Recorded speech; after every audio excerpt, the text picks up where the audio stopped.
Bonjour à tous et à toutes. Ici Black Sensa et après tant et tant d'années, je suis de retour pour faire un nouveau concept sur la chaîne, c'est-à-dire les best-of. Et ouais mon gars, vous l'avez vu sur le titre de la vidéo, aujourd'hui je vous présente mon best-of méchant ever de manga, mais là si vous suivez mes vidéos depuis le début de la chaîne, vous n'êtes pas sans savoir que j'ai fait cette vidéo il y a quelques mois de cela, en 2020.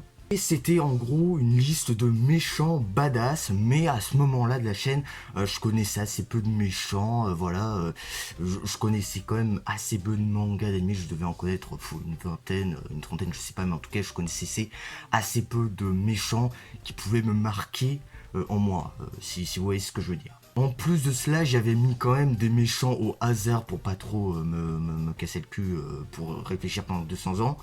Mais aujourd'hui, c'est l'heure de vous révéler mes vrais meilleurs méchants préférés.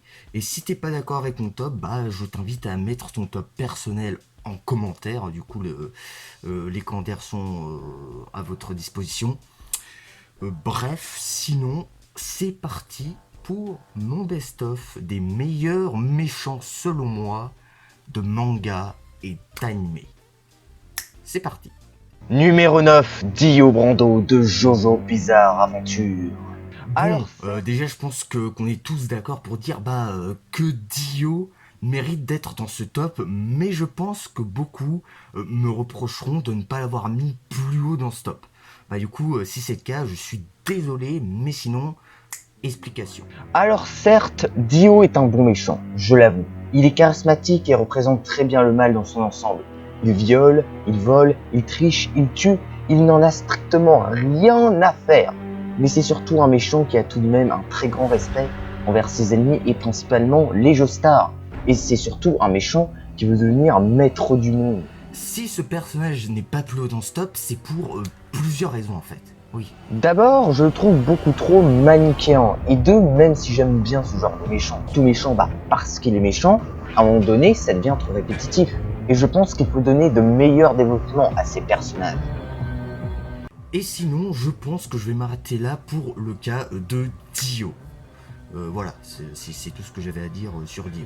Sinon, je dois bien avouer que je n'ai regardé que les deux premières parties de Jojo. Donc j'avoue n'avoir pas vu, que je n'ai pas pu voir à l'œuvre Dio exploser tout son potentiel, si tu veux. Donc il m'a pas marqué plus que ça. Mais ça reste quand même, comme je l'ai dit, un très très bon méchant. Donc voilà, j'en parle quand même. Sont à l'autre position. Numéro 8, Pain du manga Naruto. J'avoue que pour ce coup-là, j'ai eu pas mal de temps à réfléchir à mon méchant préféré de Naruto. Au début, j'hésitais entre Madara, Orochimaru et Pain. Et en réfléchissant bien, je viens de me rendre compte que je préférais Pain. Et ce pour plusieurs raisons. Déjà, niveau design, rien à dire, très beau design. Bandeau de déserteur, tenue de l'Akatsuki et gros regard de psychopathe. Alors oui, il y a plusieurs Pain en fait, dont je ne vais pas dire les noms parce qu'ils sont compliqués à lire, mais le plus emblématique des Pain est bien évidemment celui avec le corps de Yahiko. Ouais, je sais pas comment ça se prononce. Pain est sans aucun doute pour moi le méchant qui a lancé le plus de masterclass dans Naruto. Et vas-y que je peux bloquer n'importe quelle attaque, et vas-y que je suis si puissant que je peux détruire le village de Konoha, et vas-y que je claque la technique légendaire d'un dieu shinobi et pas n'importe laquelle. Il s'agit du Shibaku Tensei qui a permis à l'ermite Kudo de créer la lune et son combat face à Naruto, mais quelle dinguerie! Si je trouve ce méchant aussi marquant, ce n'est pas uniquement grâce aux choses dont je t'ai parlé avant. Non, il y a autre chose. Pain, de son vrai nom Nagato Uzumaki, n'est pas ce genre de méchant qui est juste méchant parce qu'il est méchant. C'est un méchant qui, dans sa jeunesse, a presque tout perdu. Ce qui nous permet de comprendre son choix, d'être passé du côté obscur de la force. Mais aussi, là où un méchant représente le mal, Pain, je l'ai toujours vu comme une représentation d'une vision de la paix. Car c'est ça que j'aime surtout chez un méchant, c'est qu'il ait un but, un objectif.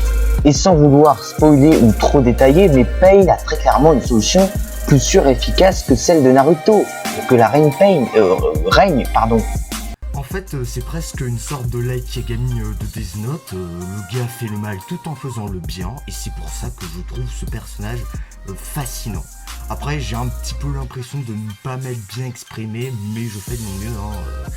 Voilà, passons si vous le voulez bien à la 7ème position de ce best-of. Numéro 7, Frieza de Dragon Ball.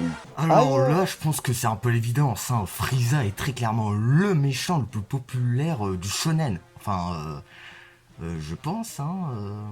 Oui. Alors, certes, Frieza n'a pas vraiment de développement en particulier, contrairement à d'anciens antagonistes comme Piccolo et Vegeta, qui ont tous les deux une histoire intéressante, sauf que Frieza, là, il s'agit d'un méchant juste méchant. Point barre. Et il est d'ailleurs très fort à l'être. Il représente vraiment très bien le mal. Frieza triche, ment, tue et prend du plaisir dans toutes ses saloperies. Il y a une scène de lui que j'aime particulièrement beaucoup, c'est la scène où il dit un truc du genre « Allez, je suis gentil, je laisse partir les gosses » et puis bim ! Non, je déconne. Il les bute quand même. Et j'adore ce genre de petits coups de pute. Bref, vous l'aurez compris, Frieza c'est juste le méchant qui a une obsession de puissance et de conquête. Et c'est ça qui le rend effrayant. De toute façon, vu que Dragon Ball a inspiré plein d'autres Neketsu basiques, tout ça mon cul, voilà, bah on peut imaginer que Frieza est l'archétype même du méchant full manichéen. Et c'est certainement ça qui a fait que Frieza est devenu un méchant culte en fait. Je pense que j'ai dit n'importe quoi, mais bon, passons au suivant. Numéro 6, Sensui Shinobu de Yu Yu Hakusho. Alors, avant toute chose, si tu ne connais pas encore Yu Yu Hakusho, tu vas aller voir l'anime de Yu Yu Hakusho ou tu lis le manga. Bon, même si je ne l'ai pas encore lu, mais j'ai regardé l'anime, donc va voir. Sensui Shinobu, quel charisme, quelle prestance. Sensui, c'est un genre de méchant que je surkiffe. Un méchant avec un code de l'honneur, un méchant qui sait longtemps poser des questions sur ses choix. À moins que j'ai vu de travers, hein, ça c'est possible. Sensui, c'est le prédécesseur de Yusuke en tant que détective des ténèbres. Mais le gars a vu des choses tellement atroces que le gars s'est fait d'autres personnalités. Bon, j'ai pas très bien compris le délire, mais il a plusieurs personnalités. Et a déserté plus ou moins son poste. Il représente aussi très bien l'idée du mal. Mais tout puissant qu'il est, il est surtout très vulnérable. Mais je ne vais pas te détailler plus que ça, parce que j'ai la peine, donc va voir Yu Yu Hakusho. Voilà. Bref, un méchant qui m'a vraiment marqué et aussi et surtout un des meilleurs méchants de tous les temps. Oui, et surtout, encore une fois, va voir Yu Yu Hakusho. Parce que c'est trop bien. Fais quelque chose, tu vas te faire du bide. Oui. Numéro 5, Hisoka de Hunter x Hunter, ou Hunter x Hunter, vous dites comme vous voulez. Alors, Hisoka, je pense que beaucoup de personnes doivent se dire ça, que Hisoka ce serait le genre de méchant chaotique, un peu comme le Joker, mais un méchant chaotique c'est quoi? En gros, si j'ai bien compris, ce serait un méchant dont on ne connaît pas réellement les objectifs. Ou bien, peut-être que je me trompe, disez-moi en commentaire si vous connaissez cette définition de méchant chaotique. Alors, Hisoka est très clairement effrayant dans le sens où on ne sait pas, on ne sait jamais vraiment à quoi il pense. Et puis, il y a beaucoup de questions autour de ce personnage. Par exemple, est-ce que combattre et tuer des ennemis balèzes est son principal objectif? Est-il un ennemi? Est-il un allié? Tout ça, on n'en sait rien. Le gars, finalement, fait ce qu'il veut quand il le veut, en fait. Et je me demande aussi s'il ne nous cacherait pas sa vraie puissance. Parce que j'ai toujours eu l'impression qu'Hisoka, dans ses combats, s'amuse avec ses adversaires. Donc, cache-nous-t-il encore une de ses capacités? Ça, on ne le saura que si Togashi continue son travail. Mais bon, je n'ai regardé que l'anime, je n'ai pas lu le manga, donc je peux pas savoir si Hisoka nous a montré une autre de ses capacités. Voilà. Bref, Hisoka reste encore à ce jour l'un des méchants les plus mystérieux et effrayants, mais aussi et surtout attachant. Et c'est ça qui est vraiment génial avec ce personnage. Numéro 4, Dustinova de Kun. Là, cette fois, on parle d'un méchant assez rare dans les mangas et il est très spécial. Déjà, c'est un mélange de plusieurs types de méchants que j'ai abordé dans cette vidéo. Tout comme Frieza et Dio, c'est un salopard cruel qui s'amuse du malheur des gens et aussi manipulateur. Mais il est aussi l'archétype même du cerveau, faut le voir dans son design.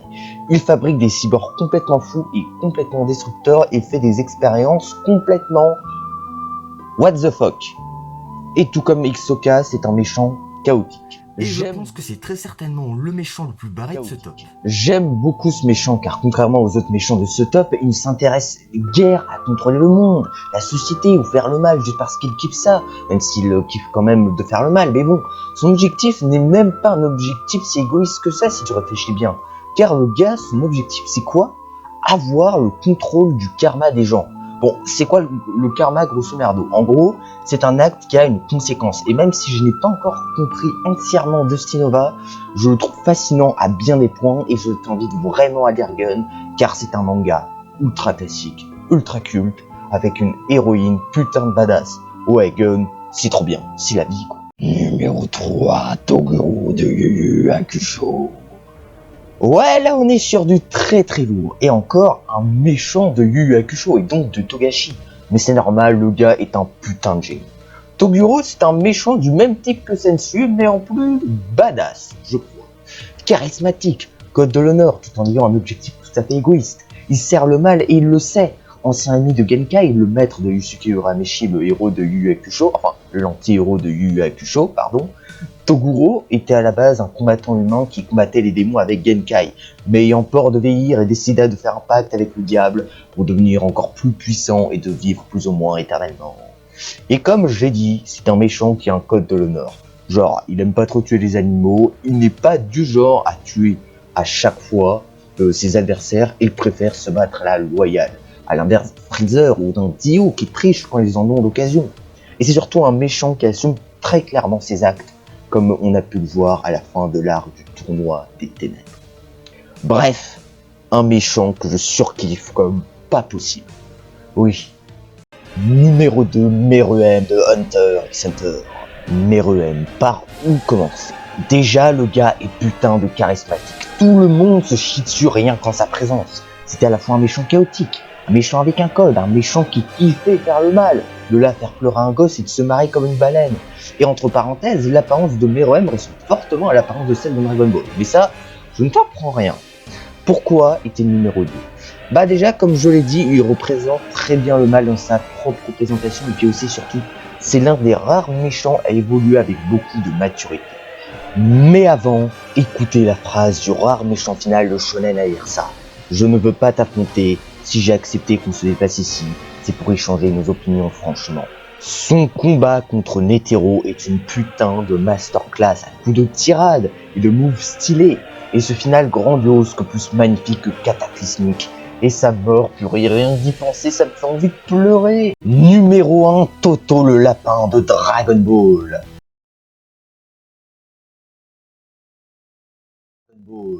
Non, en numéro 1, il faut un méchant qui soit la pire des enflures. Il faut un méchant avec une psychologie complexe et un charisme qui pète la classe à tous les ports. En numéro 1, il faut un méchant tellement détestable que t'as envie que le héros lui mette son poing dans sa gueule. Et pour moi, il n'y a qu'un seul et même personnage qui peut avoir le titre de méchant le plus culte par excellence. Numéro 1, Griffith de Berserk. C'est osant qu'un bout. Le méchant le plus marquant que j'ai eu à faire dans un manga et dans un animé. Non, franchement, j'aime le personnage, mais tout en le détestant. Parce que ce personnage-là, il en a fait des choses. C'est en grande partie pour ça qu'il est premier dans mon top. Tous les méchants que j'ai présentés ici sont certes des gros fumiers, mais je les aime quand même, alors que Griffith, ce n'est clairement pas le cas. Alors attention, parce que je vais spoiler l'arc de l'âge d'or, donc si tu ne connais pas encore Berserk, je t'invite à aller regarder les 3 films d'animation qui retracent le tout premier arc du manga, c'est-à-dire l'âge d'or. Et là, c'est même pas une suggestion, c'est un ordre, donc va voir. C'est parti pour l'alerte spoil.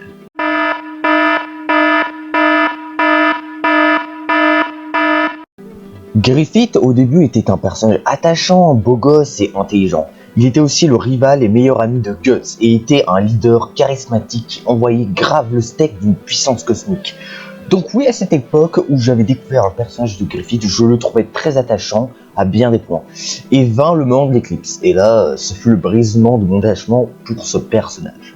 Griffith, après une discussion entre guillemets avec les Cause End, décide donc de sacrifier sa propre troupe pour devenir lui-même un Cause End, alors que sa troupe, je le rappelle, l'avait sauvé d'une mort certaine, quand même.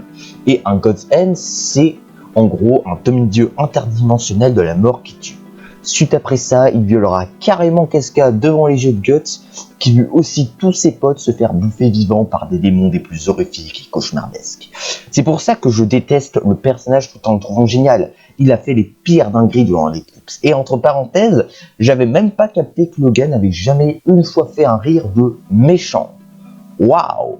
Bref, tu l'auras compris, Griffith est un méchant froid qui est prêt à tous les sacrifices pour arriver à ses objectifs et qui peut te faire un gros coup de lâche dans ton dos.